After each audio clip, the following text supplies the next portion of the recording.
ನಿಶ್ಶಬ್ದದಲ್ಲಿ ಕೇಳುವ ಪ್ರಾರ್ಥನೆಯ ಸ್ಪಂದನ, ಮನದಾಳದಲ್ಲಿ ಮೂಡುವ ನಂಬಿಕೆಯ ಚಂದನ. ತುಂಗಭದ್ರಾ ಗಾಳಿಯಲ್ಲಿ ಹರಿಯುವ ಕರುಣೆಯ ಸ್ಪರ್ಶ, ಮಂತ್ರಾಲಯದ ಧೂಳಿನಲ್ಲಿ ಉಳಿದ ದಿವ್ಯ ಹರ್ಷ. ಗುರುರಾಯರು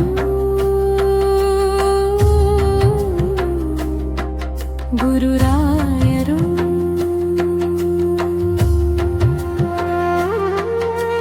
ಕಾಣದೆ ಕಾಪಾಡುವ ಅದ್ಭುತ ಸಾನ್ನಿಧ್ಯ, ಮಾತಿಲ್ಲದೆ ಅರಿಯುವ ಭಕ್ತಿಯ ಹೃದಯ. ಬೃಂದಾವನವೆಂದರೆ ಕಲ್ಲಲ್ಲ, ಜೀವಂತ ಕೃಪೆ. ಅಲ್ಲಿ ಪ್ರತಿಕ್ಷಣವೂ ಅನುಭವದ ದೀಪೆ. ಒಂದು ನಾಮ ಸಾಕು ಭಯ ಕರಗಲು, ಒಂದು ಸ್ಮರಣೆ ಸಾಕು ಕಣ್ಣೀರು ನಿಲ್ಲಲು.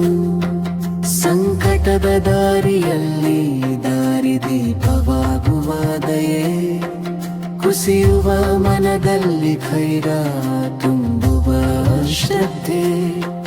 ಮಂತ್ರಾಲಯವೆಂಬುದು